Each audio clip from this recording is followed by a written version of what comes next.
Hello everyone, and welcome to my British Royal Family official channel. I hope everyone is having a wonderful day. Before we begin, please hit the subscribe button and give this video a thumbs up. In a meeting from 2017, Harry attributed his sibling for convincing him to return help after he from Afghanistan, going against claims made in his new narrative Heart of Invictus. Prior to his return from Afghanistan, Prince Harry thanked his older brother, Prince William, for encouraging him to seek therapy. However, Prince Harry appears to have refuted this claim in his upcoming Netflix documentary, Heart of Invictus. In the program, the Duke of Sussex guaranteed he coming up short on encouraging group of people after the finish of his most memorable visit in 2008, as it set off his injury from losing his mom, Princess Diana, early on. Even though, in a 2017 interview, he praised his older brother William for telling him to talk to someone to help him process the impact of Diana's death, he stated that no one in the royal family around him could really help. In 2017, he told Bryony Gordon on the Mad World podcast that his family and friends had told him, "Look, you absolutely need to handle this. It isn't ordinary to imagine that nothing has impacted you." Harry said his issues were not brought about by his time in Afghanistan, but rather were because of him managing the demise of his mom in the public eye while he was still a kid. The Duke in the Netflix series Heart of Invictus claims that Diana's death was never discussed, and that it took him returning from the war to realize he had not processed his 1997 trauma.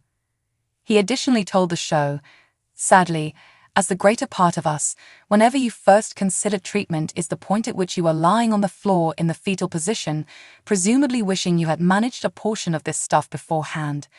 And I really want to change that." In 2017, Harry conceded he had shut down the entirety of his feelings subsequent to losing his mom, at long last choosing to look for help 20 years after she passed on in an auto collision in Paris. As per the messages revealing at the time, Harry said he'd battled with considerations of brutality and had taken up boxing as it's a truly effective method for letting out hostility. He elaborated, "That truly saved me since I was nearly punching somebody, so having the option to punch somebody who had cushions was absolutely simpler."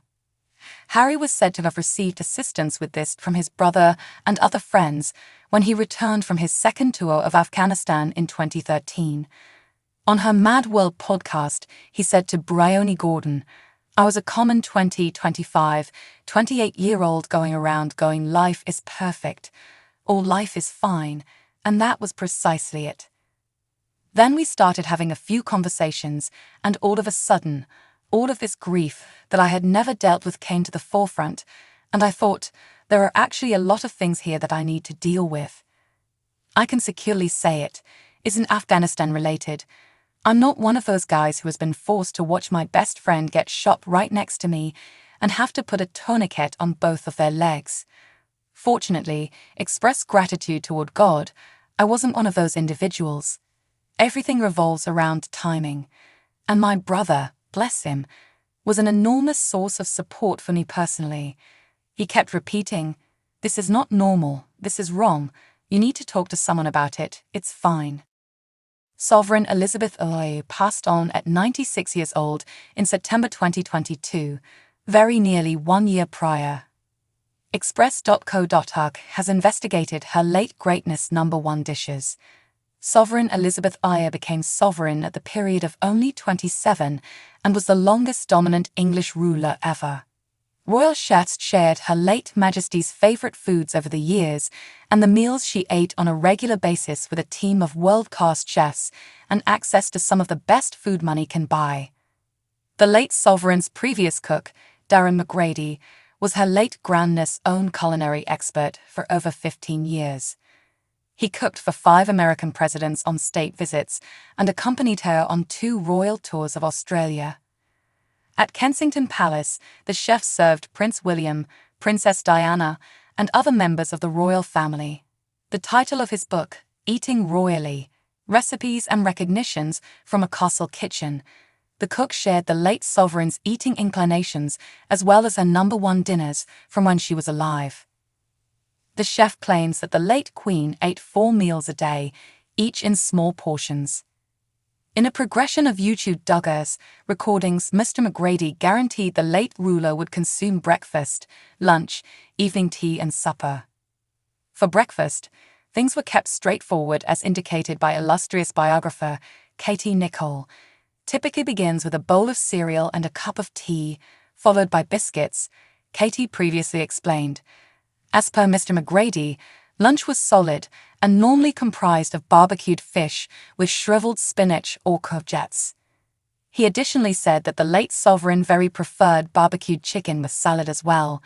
Evening tea, which is made out of sandwiches and scones, was one of her late greatness' #1 dinners. The royal chef explained that the late monarch would have scones with jam and clotted cream for afternoon tea in the late afternoon. He stated, no matter where she was in the world, she would always have afternoon tea. We'd flown out to Australia and were on the illustrious yacht. It was 5 a.m. however for the sovereign. It was 5 in the evening, so my most memorable occupation was making scones. The late Queen's dinner would vary, but the chef previously stated that meat or fish and vegetables would be included. As indicated by Mr. McGrady, she cherished a Gallic steak, as well as a fillet steak with a mushroom and whiskey sauce. When Mr. McGrady was working for the late sovereign, there was a group of 20 culinary experts in the kitchen. Her late Majesty would receive a menu twice a week from the head chef, from which she would select her meals based on her mood for the week. Ruler Harry offers an odd remark about family in his new 5-section Netflix series, regardless of having a stressed relationship with his own loved ones. Sovereign Harry transfers at making your loved ones unquestionably pleased in his recently delivered narrative series, Heart of Invictus is so significant. As the video calls some of the competitors in the Invictus Games, the Duke of Sussex, who appears to be estranged from his own family, makes references to the significance of family.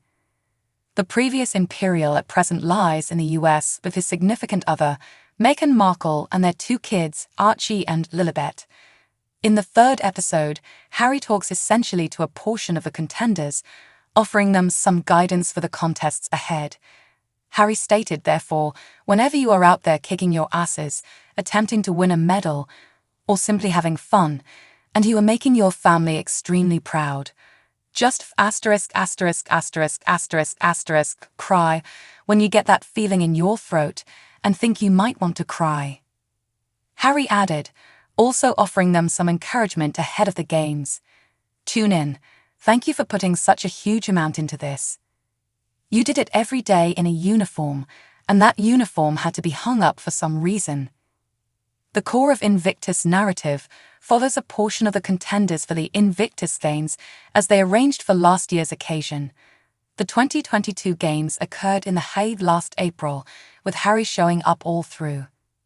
Harry established the Games in 2014, with the motivation coming from seeing the Champion Games the prior year.